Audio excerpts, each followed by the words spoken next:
જૂનાગઢના ગિરનારની તળેટીમાં આવેલા પવિત્ર ભવનાથ ક્ષેત્રમાં આજે વહીવટી તંત્ર દ્વારા મોટી કાર્યવાહી છે તે હાથ ધરવામાં આવી હતી।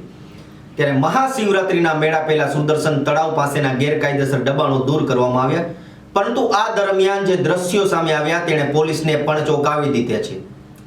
દબાણ દૂર કરતી વખતે એક સાધુના કબજામાંથી 60 જેટલા હથિયારો છે તે મળી આવતા ખળભળાટ છે તે મચી ગયો છે।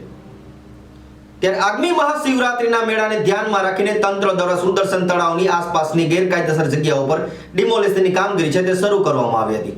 ત્યારે આ જ વિસ્તારમાં અનેક શ્રદ્ધાળુઓ અને પ્રવાસીઓની અવરજવર રહેતી હોય સુરક્ષાના ભાગરૂપે આ પગલું લેવાયું હતું। ત્યારે સાધુ શિવગીરી દ્વારા સરકારી જમીન પર કબજો કરવામાં આવ્યો હતો। એટલું જ નહીં પણ આ સાધુ દ્વારા સ્થાનિક લોકો અને આવતા જતા પ્રવાસીઓને અવારનવાર ત્રાસ આપવામાં આવતો હોવાની ફરિયાદો છે તે ઉઠવા પામી હતી।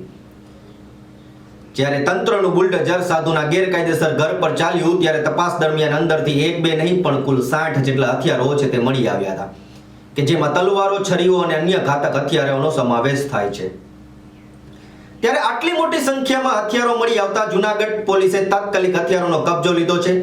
પોલીસે સાધુ શિવગીરીની અટકાયત પણ કરવામાં આવી છે અને આ હથિયારો પાછળનો હેતુ શું હતો એ દિશામાં સઘન પૂછપરછ છે તે હાથ ધરવામાં આવી છે। ત્યારે પવિત્ર ક્ષેત્રમાં આટલા હથિયારો કોના માટે રાખવામાં આવ્યા હતા? શું આ કોઈ મોટા કાવતરાનો ભાગ છે કે પછી માત્ર ધાક જમાવવા માટે? તે તમામ સવાલનો જવાબ પોલીસ તપાસ બાદ સામે આવશે, પરંતુ હાલ તો મેળા પહેલા થયેલી આ કાર્યવાહીએ સમગ્ર પંથકમાં ચર્ચા જગાવી છે। ત્યારે માનનીય કલેક્ટર સાહેબના માર્ગદર્શન નીચે વહીવટીતંત્ર કામ કરી રહ્યું છે। ત્યારે ભવનાથ વિસ્તારમાં આવેલા દબાણો તોડી પાડવાની સૂચના હોય, આ વિસ્તારમાં જેટલા દબાણો હતા એ તોડી પાડવાની કામગીરી ચાલુ છે। આ દરમિયાન અહીં શિવગીરી ગુરુ જયદેવગીરી નામનો એક સાધુનો વેશ પહેરીને એક વ્યક્તિ દબાણ કરીને સુદર્શન તળાવની પાળે રહેતો હતો, તો એનું પણ સરકારી જગ્યામાં દબાણ હતું, એ દબાણ પણ તોડી પાડવામાં આવ્યું છે। આ જે સાધુ હતો એ અહીંયા આવતા ટુરિસ્ટોને હેરાન કરતો, મારતો, એમના હાથ ભાંગી નાખે, આ ઉપરાંત એમને પરેશાન કરતો અને એમનાથી સમગ્ર વિસ્તારમાં વ્યાપારી અને તમામ જે રહેવાસીઓ છે એમની ફરિયાદ હતી કે એમનો ખૂબ ત્રાસ છે, ખૂબ માથાભારે અને ભયજનક માણસ છે અને કોઈ પર હુમલો કરતા ક્યારેય ખચકાતો નથી। એટલે આજે આ વ્યક્તિ છે એનું દબાણ છે એ તોડી પાડવામાં આવ્યું છે અને એના ઉપર જે સર્ચ કર્યું તો એના ઘરમાંથી 50-60થી વધારે હથિયારો પણ મળી આવ્યા છે। આ તમામ હથિયારો કબજે લઈ અને પોલીસને સોંપવામાં આવેલા છે અને એના ઉપર ગુનો દાખલ કરવામાં આવેલો છે અને આગામી સમયમાં આ વ્યક્તિ વિરુદ્ધ તડીપારની કાર્યવાહી પણ કરવામાં આવશે।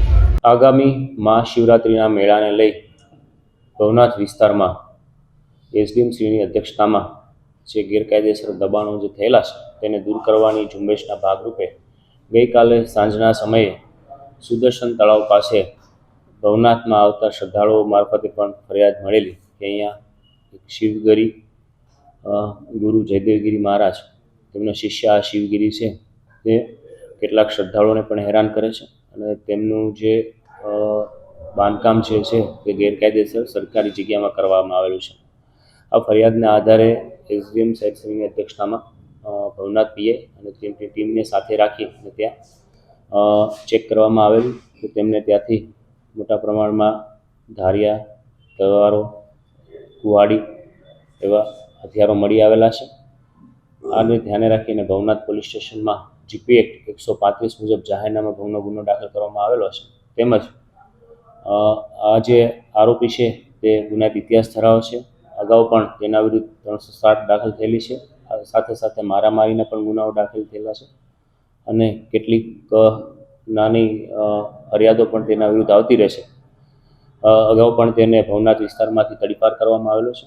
આગામી મેળાને ધ્યાને રાખી અને ભવનાથ પોલીસ સ્ટેશન દ્વારા આ મહાશિવરાત્રિના મેળાને ધ્યાને રાખીને તેમને તડીપાર કરવા માટેની દરખાસ્ત એસડીએમ કચેરી જૂનાગઢ ખાતે મોકલી આપેલ છે।